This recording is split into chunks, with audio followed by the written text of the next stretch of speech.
በጎርጎራ ሄሊኮፕተር አደጋ ህይወታቸው ያለፉ ሰዎች መታወቅ ጀምረዋል። ትላንት ሰኔ 8 2017 ዓ.ም በጎንደር ጎርጎራ ከፍተኛ የመንግስት ኃላፊዎችን ያሳፈረ አንድ ሄሊኮፕተር ከወደ ፋኖ በተፈጸመ የአርፒጂ ጥቃት መከስከሱን መዘገባችን አይዘነጋም። ይህንን ተከትሎ የአገዛዙ ሰዎች አንዳንዶቹ ውሸት ነው ሄሊኮፕተሩ አልተከሰከሰም በሚል በሐሰተኛ መረጃ ሲያስተባብሉ የነበረ ቢሆንም ነገር ግን አንዳንዶች ደግሞ ሄሊኮፕተሩ መከስከሱን አምነው ነገር ግን ጉዳት አልደረሰም ሲሉ መዋላቸው አይዘነጋም። ዛሬ ማምሻውን የወጡ መረጃዎች እንደሚያሳዩት ደግሞ በሄሊኮፕተሩ በርካታ ሰዎች መጎዳታቸው የተጠቀሰ ሲሆን ከነዚህ መካከል ህይወታቸው ያለፈ ስለመኖሩም ተነግሯል። እነማን ናቸው? የትኞቹ አመራሮች ናቸው ህይወታቸው ያለፈው? በዝርዝር የምናሰማችሁ ይሆናል።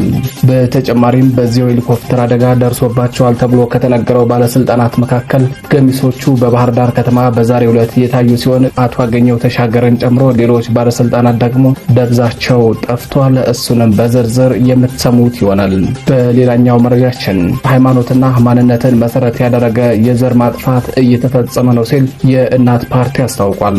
ፓርቲው ከሰሞኑ በሰጠው መግለጫ ሃይማኖትና ማንነትን መሰረት ያደረገ ጭፍጨፋ እየተፈጸመ ነው ብሏል። በዝርዝር የምታደምጡት ይሆናል።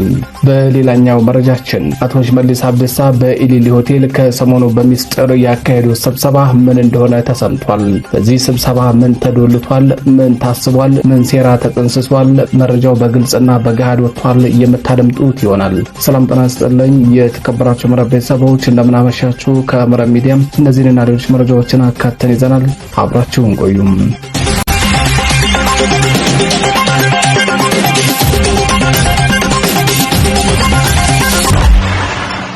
ቀዳሚ ወዳደረግነው መረጃችን አለፍን።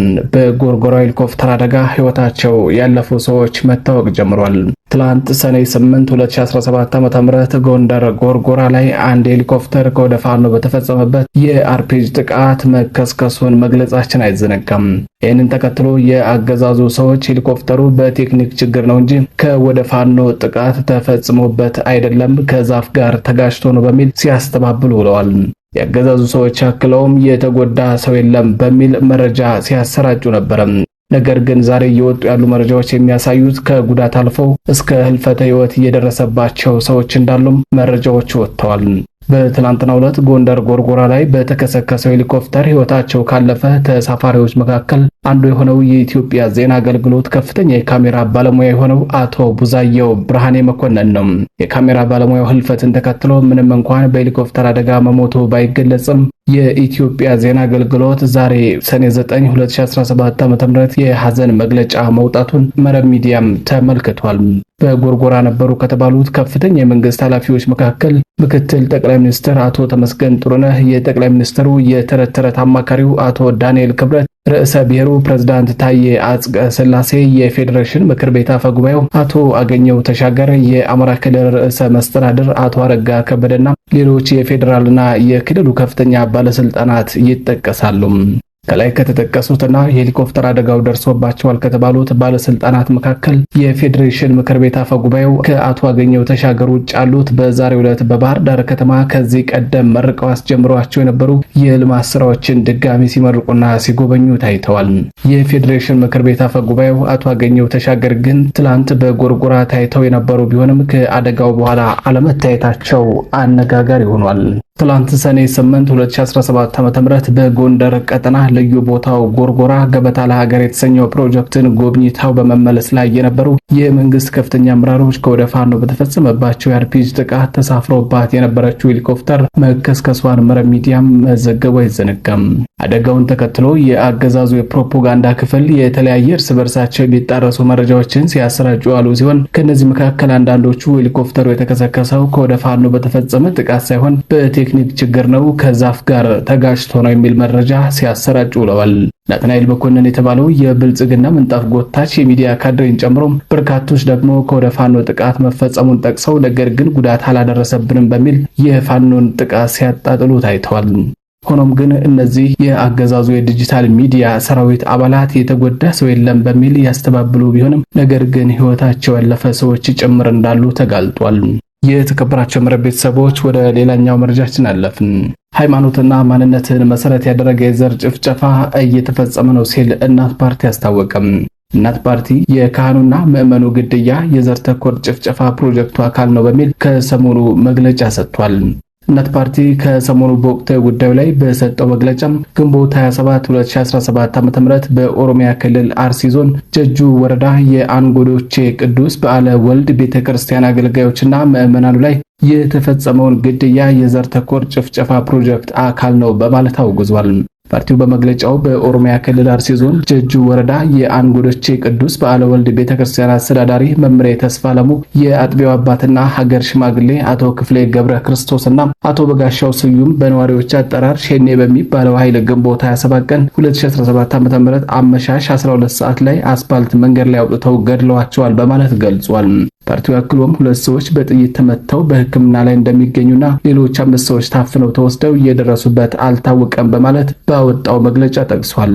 እናት ፓርቲ በአካባቢው ተደጋጋሚ ሃይማኖትና ማንነት ማዕከል ያደረገ ጭፍጨፋ እንደሚፈጸም ጠቅሶ በግንቦት 10 ቀን መርጌታ ቀለም ወርቅ የተባሉ የሃይማኖት አባትን ለመግደል ፈልገው ሲያጡ የ4 ልጆች እናት የሆኑት ባለቤታቸውን በሌሊት ገድለዋቸው ሂደዋል በማለት ገልጿል።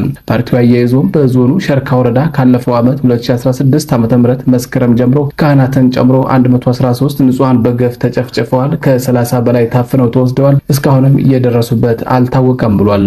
በተጨማሪ በርካታ ንብረት መውደሙንና ከ80 ጥማድ በላይ የእርሻ ከብቶች መዘረፋቸውን አሳውቋል። እናት ፓርቲ የአካባቢው ነዋሪዎች ማነጋገሩን በመግለጽ በተጠቀሱት አካባቢዎች ሃይማኖትን ለይተው ጭፍጨፋ እንደሚፈጸሙባቸውና አካባቢያቸው ሞት ያንዣበበበት ነው በማለት ያነጋገራቸው ነዋሪዎችን ስጋት በመግለጫው አካቷል። እናት ፓርቲ በአካባቢው የሚፈጸመው ጭፍጨፋ ሃይማኖትና ማንነትን ማዕከል ያደረገ የተቀናጀ ዘር ጭፍጨፋ ነው ብሎ እንደሚያምን ገልጾ እየተፈጸመ ያለው ወንጀል ዓለም አቀፍ የሕግ ተጠያቂነት ማምጣቱ እንደማይቀር በመግለጫው አስረድቷል። ፓርቲው ለሞቱ ወገኖች ልባዊ ሐዘኑን በመግለጽና ለቤተሰቦቻቸው መጽናናትን በመመኘት ታፍነው የተወሰዱ ንጹሃን ያለምንም ቅድመ ሁኔታ እንዲፈቱ እንጠይቃለን በማለት በመግለጫው አካቷል። የተከበራቸው መረብ ቤተሰቦች ወደ ሌላኛው መረጃችን አለፍን። አቶ ሽመልስ አብዲሳ ከሰሞኑ በኢሊሊ ሆቴል ያደረገው ሚስጥራዊ ስብሰባ ይፋ ወጥቷል። የኦሮሚያ ክልል አመራሮችና እንዲሁም በፌደራል የሚገኙ የኦሮሞ ተወላጅ የሆኑ አመራሮች ከዚህ አልፎ በፕሮፓጋንዳ ክፍሉ ይህንን አገዛዝ እያገለገሉ የሚገኙ የኦሮሚያ ተወላጅ የሆኑ አክቲቪስቶችን በኢሊሊ ሆቴል ስብሰባ ጠርቶ አወያይቷል። አቶ ሽመልስ በዚህ ውይይት የሁለቱ ክልል መሪ መሆኑን ያሳየበት ነበር ተብሏል። በዚህ ስብሰባ አቶ ሽመልስ አብዲሳ ከተናገረው መካከል የተወሰኑትን ወደ እናንተ የምናደርስ ይሆናል። መጀመሪያ በመከላከያ ሰራዊት ነበር ለማሸነፍ ያቀርነው፣ እሱን አልቻልንም። ስለዚህ ታንኩም ባንኩም በእጃችን ስለሆነ አማራውን የሚወጋ ከአማራው በገንዘብ ገዝተን ማዋጋት ጀመርን፣ ውጤት አመጣን ሲል ተናግሯል።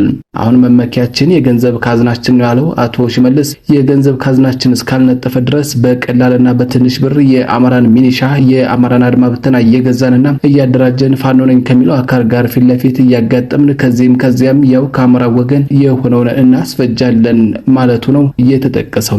የተከበራችሁ የመረብ ቤተሰቦች ይህንን መልእክት ጀርባቸውን ለህዝባቸው ሰጥተውና የህዝብ ጥላት ተባባሪ ሆነው ለሞታቸው እንኳን ክብርና እውቅና ከማይሰጧቸው ጎን ለተሰለፉ ለምታውቋቸው የሚሊሻና የአድማ ብተና አባላት እንድታደርሱ ከወዲሁ እያሳሰብን ለዛሬው ያዝናቸው መረጃዎች እነዚህን ይመስሉ ነበር።